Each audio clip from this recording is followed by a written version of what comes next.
Merci pour l'invitation. Alors, vous êtes la porte-parole du collectif national des enfants autistes. Tout à fait. Merci. Vous êtes accompagnée du professeur Lamia Ben Moussa. Bonjour. Bonjour, merci pour l'invitation.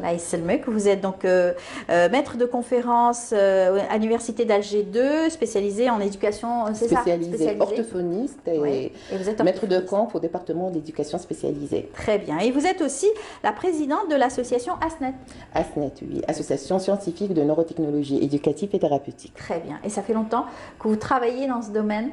Exactement, oui. Et vous en avez vu des cas, et vous en avez soigné, et vous en avez donc, on va dire, repêché, puisque ce sont donc des enfants qu'on arrive aussi à soigner.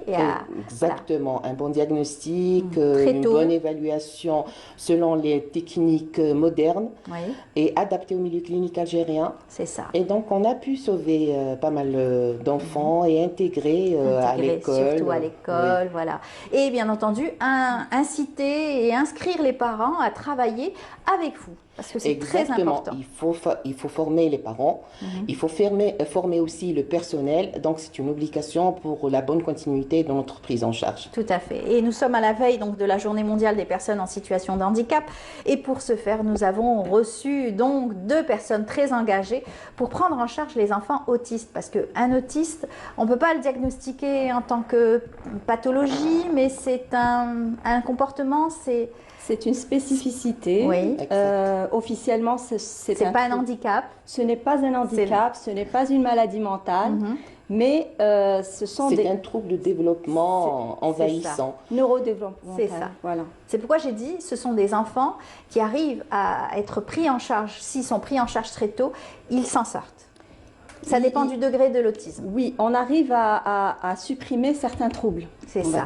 C'est ça. À gérer. À gérer. Et c'est l'enfant lui-même qui arrive en fait à les gérer. Exactement. C'est ça. Et les parents également, parce que l'acceptation, c'est déjà une première peut-être barrière à franchir.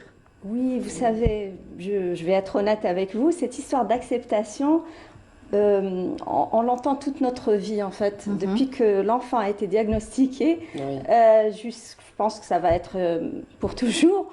On nous parle d'acceptation, nous en tant que parents, on fonctionne avec le cœur. Donc notre enfant, on l'accepte tel qu'il est, quel que soit le trouble qu'il a.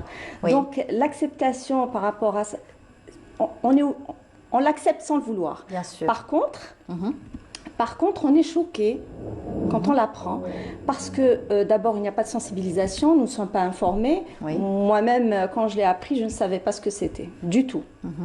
On m'a parlé d'autisme, mais qu'est-ce que c'est? Parce que l'enfant, physiquement, il ne présente aucune anomalie. Aucune anomalie.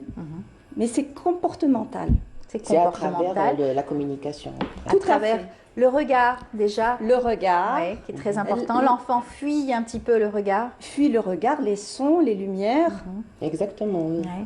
Et donc, c'est tout un combat aujourd'hui avec la société qui doit prendre en charge aussi ses enfants, et surtout un énorme travail à consentir avec l'enfant et avec les professionnels, bien sûr, qui prennent en charge cette pathologie, on va dire. On va l'appeler comme ça, entre guillemets. Parce que c'est vrai un comportement aujourd'hui qui doit être soulevé et sur lequel on doit insister. L'enfant a besoin d'une assistante quotidienne. Quotidienne, oui. Déjà, l'enfant, il faut souligner que les enfants autistes, ils ont un dysfonctionnement neurobiologique qui affecte leur contact avec la communication et avec la société, leur interaction sociale. Donc, c'est une spécificité. Comme chaque être humain a une spécificité, donc il faut le prendre en charge, il faut le diagnostiquer à temps, précocement. Il faut... C'est-à-dire, il faut que la société l'accepte normalement. Oui. Au niveau mondial, on a vu donc d'énormes travaux qui ont été donc faits, des recherches aussi qui ont été faites sur certaines méthodes. Il en existe quelques-unes. Aujourd'hui, l'Algérie aussi s'impose cet enseignement, ces méthodes. Oui. On va dire oui. Ouais. Alors, concernant les méthodes, certes, on a à travers les masters maintenant spécialisés maintenant en orthophonie, on a le master neurosciences cognitives, on a le master d'audiophonologie et tout. Donc, on enseigne toutes les techniques de thérapeutiques nouvelles.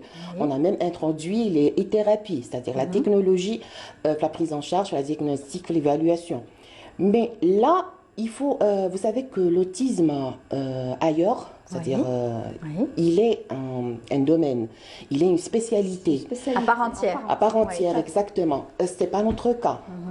Donc, concernant l'orthophonie, qui étudie les domaines de la communication verbale et non verbale, on a les 5 domaines, surdité, les neurosciences, audiophonologie, handicap mental. Mais l'autisme, jusqu'à maintenant, il est parmi l'handicap mental. Et c'est faux, parce que le quotient intellectuel des enfants autistes, il est normal ou supérieur à la norme dans le cas des Asperger. Ça dépend, Asperger. Oui, exactement. Donc, il faut déjà au départ, il faut mettre en évidence que l'autisme est une spécialité c'est-à-dire c'est pas juste un module, c'est peu.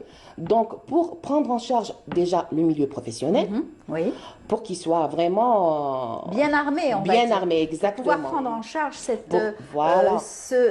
on va dire cette pathologie et surtout rapidement prendre en charge. Rapidement, surtout pour les programmes, il faut des programmes adaptés. C'est ça le problème, tu as les enfants autistes scolarisés. Il faut un programme adapté, spécifique à eux, à leurs compétences neurocognitives. Donc, c'est pas un enfant normal qui peut gérer tous les modules. Histoire, alors, il y a des enfants qui parlent, qui s'expriment. Il y a des enfants qui ne veulent pas toujours trop, métiques, toujours qu'ils ne veulent pas trop s'exprimer. Ils sont encore dans leur bulle, dans leur univers. Et que fait justement l'orthophonie pour essayer donc de travailler avec des spécialistes aussi? L'orthophonie, c'est quand il n'y a pas un trouble associé, un trouble bien caché. Donc, c'est un travail de longue haleine, quand mais même. très facile quand même, très facile pour démythiser un enfant. Il faut juste comprendre l'enfant, il faut juste comprendre ses mécanismes neurocognitifs, c'est tout. Et donc, essayer de le démythiser avec les dernières techniques thérapeutiques. C'est pas quelque chose de sorcier ou c'est-à-dire. Et même dans la famille, s'il y a une fratrie, c'est aussi très important d'instaurer une communication. On dit que ce sont des enfants très énervés, qui s'énervent très vite. Or, c'est parce qu'ils ne communiquent pas comme les autres enfants. C'est une difficulté de communication. Ils communiquent avec leur regard, avec leur...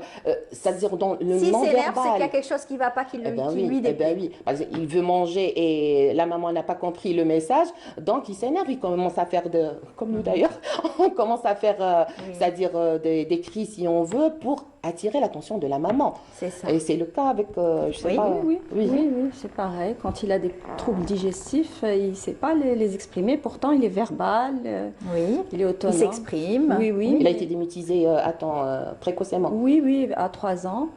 Mais il faut savoir qu'il y a 3 catégories d'autisme. D'autistes, 3. Jusqu'à présent, voilà. Il y a les SMIC qui représentent 15% de tous les autistes. Ceux-là ont des syndromes divers. C'est les plus sévères, en fait. Troubles de comportement. C'est un mélange d'autisme et d'autres syndromes. Exactement. Ceux-là, c'est les plus sévères. Ensuite, il y a 70% complexes, 70% de prototypiques. Ceux-là, c'est les non-verbaux en général. C'est les fameux non-verbaux qui ont du mal à... Qui ne s'expriment pas suffisamment. Qui n'arrivent pas à s'exprimer difficilement. C'est-à-dire, ils ne le font pas exprès. Oui, bien sûr. Voilà, et puis vous avez les 15% qui restent, c'est les Asperger, qui sont... c'est la forme intelligente. C'est la super intelligente. Super intelligente. Voilà. Ils sont très réactifs, ils sont... eux aussi ont quelques troubles, Ils ont beaucoup de troubles, mais pas tous. Ils sont dans la société. Aujourd'hui, on les recrute aux États-Unis, c'est ce qu'on cherche. Ils les exploitent. Voilà, c'est pour ça qu'on est là. Parce qu'ils sont très intelligents ils sont très intelligents, ils ne demandent pas grand-chose et ils travaillent. Ils sont, À merveille, parce voilà, qu'avec le une mode mémoire scan, extraordinaire. c'est le mode scan tout court, il scanne tout. Ils scannent tout. Donc, la faculté neurocognitive des Asperger, elle est vraiment supérieure à la norme. Voilà, on a eu beaucoup d'exemples. Tout à fait. Et ce qu'ils ont en commun, c'est leur obsession des choses. C'est pour ça ils qu'ils sont arrivent. maniaques. Ils Ouais. sont obsédés d'une chose. Alors, s'il aime les mathématiques, C'est à fond. C'est C'est à logicomate, oui. Vous lui tirez n'importe quelle opération, il vous la s'il fait aime en les langues, 5 minutes. c'est à fond. Il peut vous parler en chinois, en russe sans problème. C'est vrai. Mais sans Linguistique. problème. Ouais, incroyable. Donc, oui, il faut exploiter tout ça. Oui, il faut exploiter C'est tout ça. bon pour Alors, nous. qu'est-ce que vous faites au sein, puisque vous êtes le porte-parole collectif des enfants autistes aujourd'hui, qu'est-ce que vous faites pour ces enfants? Il y en a quand même beaucoup en Algérie.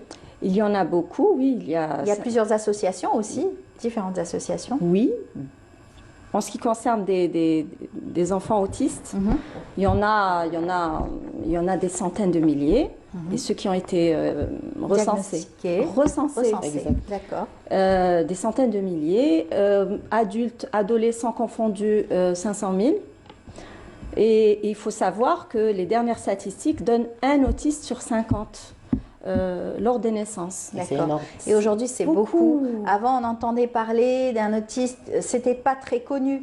Aujourd'hui, est-ce Il y a pas que longtemps. cette santé n'est pas un problème de santé publique? Est-ce que il y a des recherches qui sont en train d'être faites partout dans le monde, mais Tout à jusqu'à fait. présent, on n'arrive pas à savoir d'où ça vient. Non, Ni c'est c'est vrai. de l'alimentation, C'est vrai. ni c'est donc un comportement, ni c'est les parents qui sont en cause, ni rien du tout. On ne sait Voilà, pas d'où on ça sait vient. pas. Oh oui. Alors, Moi, c'est-à-dire, je sollicite la théorie biologique, neurobiologique, oui. Beaucoup plus. Ah, exactement, parce que on a fait quand même une évaluation, on a pris en charge des enfants et on a fait un régime alimentaire selon leur contamination des métaux lourds et tout, etc. On a C'est suivi ça. Voilà. et on a C'est un trouvé- problème de santé publique. et Oui. on a trouvé vraiment des résultats magnifiques. Effrayants. Hein. Non, Non, d'accord. du tout. Avec Ah, la ok. prise en charge, avec la prise en D'accord. charge, avec le régime alimentaire, on a eu des résultats vraiment magnifiques. C'est-à-dire l'enfant, Rapide, parfois, oui, rapide. très rapide. 3 mois, c'est bon. L'enfant, c'est-à-dire coopère, il est plus attentionnel, il est présent, voilà. Donc, un régime alimentaire, vous dites, c'est une nouvelle aujourd'hui option dans Non, cette c'est recherche, ancien, mais diagnostic. il y a beaucoup de professionnels qui ne la prennent pas en charge. Moi, je l'ai essayé dans l'association, je l'ai essayé avec les enfants que je prends en charge, j'ai essayé le régime alimentaire et ça a donné des bons résultats. Par exemple, Il y a des enfants qui sont allergiques, déjà on fait les analyses au départ. allergènes. Voilà, oui. exactement. Certains et on aliments. trouve certains aliments. C'est simple, on enlève tous les aliments qui posent une allergie à l'enfant. D'accord. Donc, une fois on libère ces allergies, eh ben, l'enfant il est moins nerveux, moins stressé. D'accord. Donc, il plus est plus réceptif. apte pour la prise en charge. Il est là, il est présent. Et donc, le travail orthophonique, c'est-à-dire faire la prise en charge à travers ses prérequis et son attention, attirer sa mémoire et tout, etc. Et ben l'enfant, il est là, il est présent. Ouais. Il coopère et donc on a eu même des enfants qui étaient mutiques pendant jusqu'à l'âge de 12 ans. On a arrivé à les démutiser. C'est Ouais. magnifique. Ouais.